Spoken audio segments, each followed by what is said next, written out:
Aisha was the kind of woman who turned heads everywhere she went. Men watched her walk by.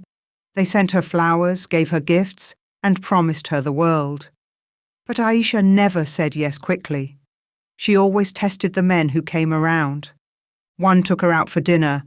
That night, she pretended to fall asleep with her makeup still on. In the morning, he smiled and said, "You don't need all that stuff on your face. I like the real you." Aisha smiled back politely, but inside, she was finished with him. She never spoke to him again. Another man invited her to the beach. She said no, that she didn't like water. He laughed, teased her, and tried to pull her in anyway. That was the last time she replied to his messages. Some men even begged to see her face without makeup. The moment they asked, she shut them out completely.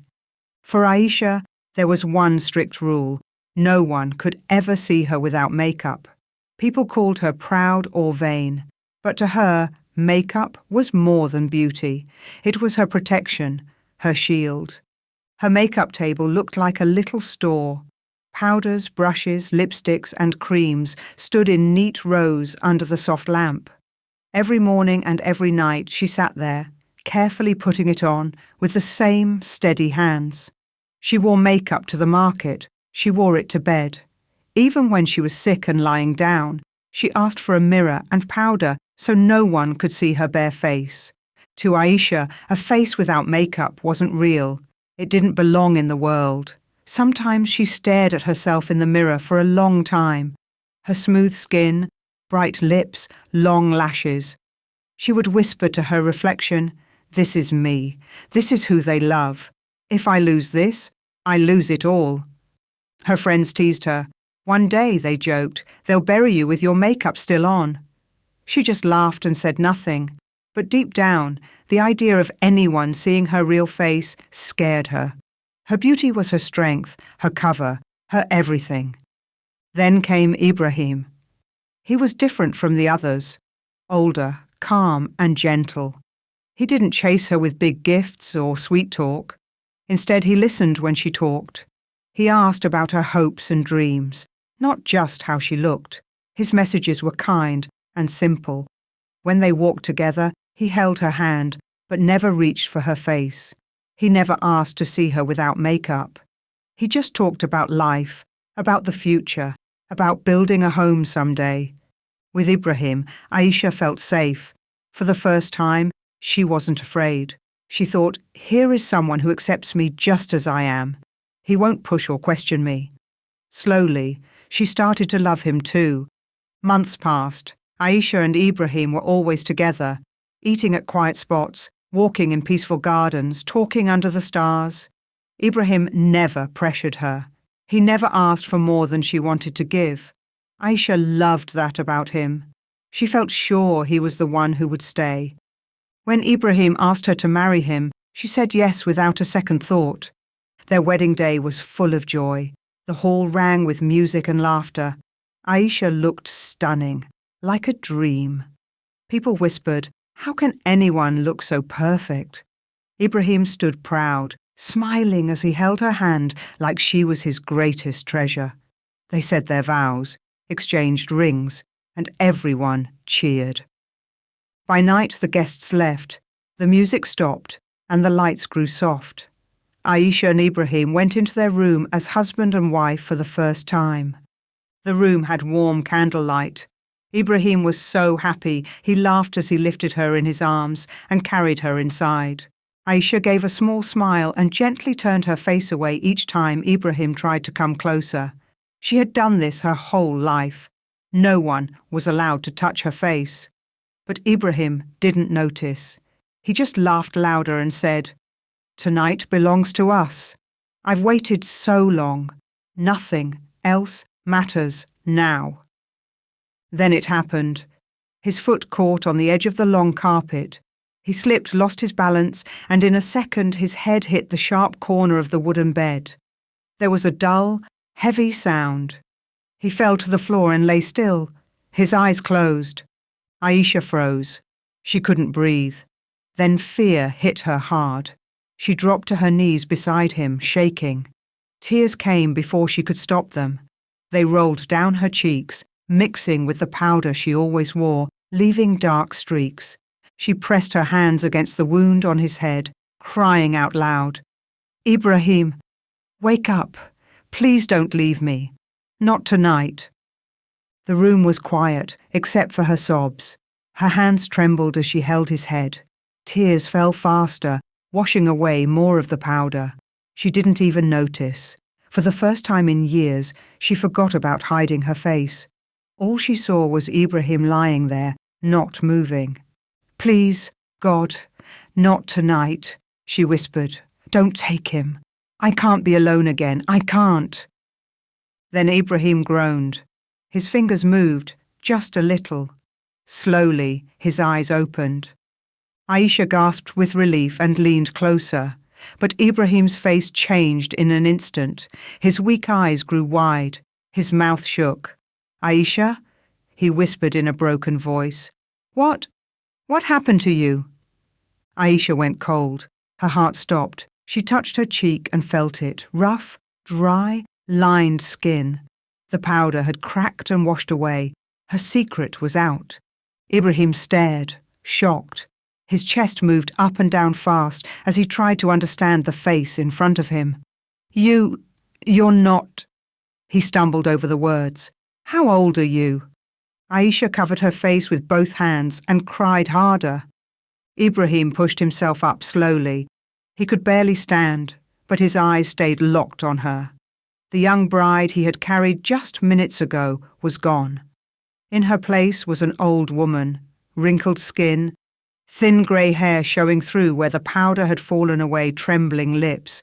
His breathing became quick and shallow.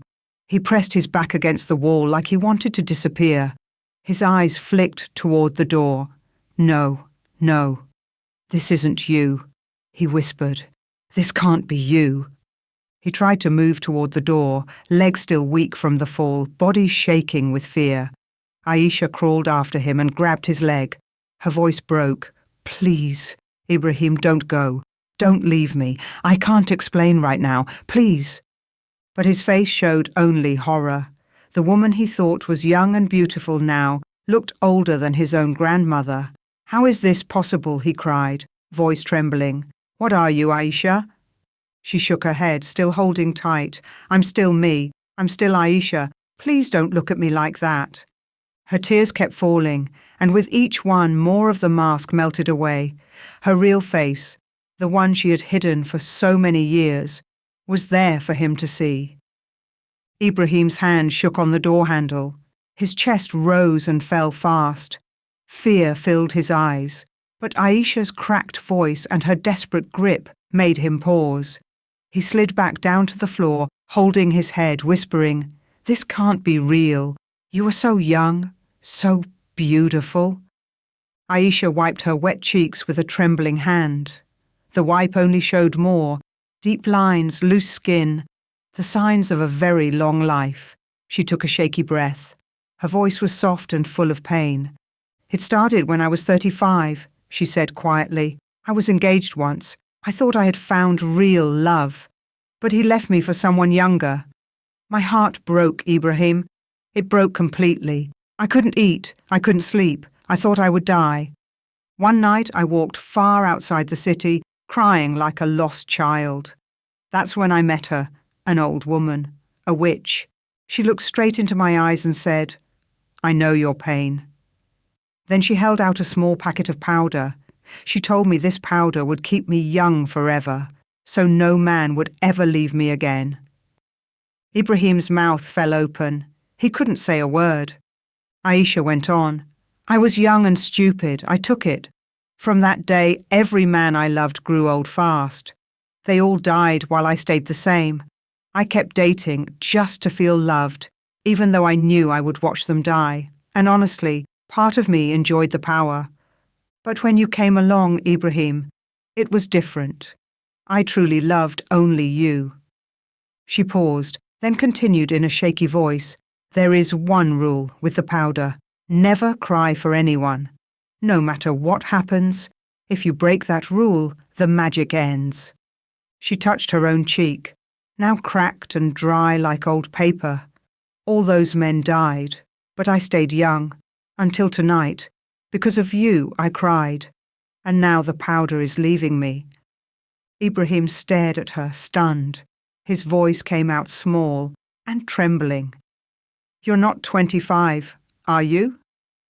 Aisha nodded slowly. Fresh tears rolled down her face.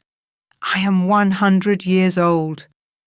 The room went completely quiet, except for the soft flicker of the candles. Ibrahim stepped back until his back hit the wall. His face turned pale. His breathing became fast and uneven. Aisha moved closer on her knees, reaching for his hand. Her fingers shook. "Please, Ibrahim, don't leave me. You're all I have left. I can't be alone again." Ibrahim pulled his hand away gently but firmly. His whole body was shaking. "No, Aisha," he whispered. "This is not the woman I married. You hid the truth from me. I don't even know who you really are." Those words hit her hard. She gasped like someone had stabbed her. Her crying grew louder. Then her body began to change. Her skin wrinkled deeper and deeper. Her hair turned thin and white, falling out in clumps onto the floor. Her back bent forward. Her hands trembled like dry leaves in the wind. Year after year rushed across her face in seconds. 100, 200, 300. Her strength disappeared. Her beauty vanished. "No," she whispered in a cracked, weak voice. "Not yet. Please, not yet." She stretched one bony hand toward him. Ibrahim stepped back again, torn between fear and pity. The room felt suddenly cold. At last Aisha fell to the floor. She looked like a very old, fragile woman who had lived too long. Her chest rose and fell weakly a few more times. "I only wanted to be loved," she breathed. "I only wanted never to be alone." Then she lay still. Ibrahim stood frozen, staring at the quiet, aged body on the floor. The woman he thought was his young bride was gone. Maybe she had never really been there at all. On their wedding night, what started as a beautiful dream ended in silence, sadness, and shadows. The lesson is simple. Not everything that looks perfect really is. Aisha's beauty hid a sad, heavy secret. When the truth came out, everything she tried to hold on to broke apart. What do you think Aisha deserved? Drop your thoughts in the comments below. Don't forget to like and subscribe.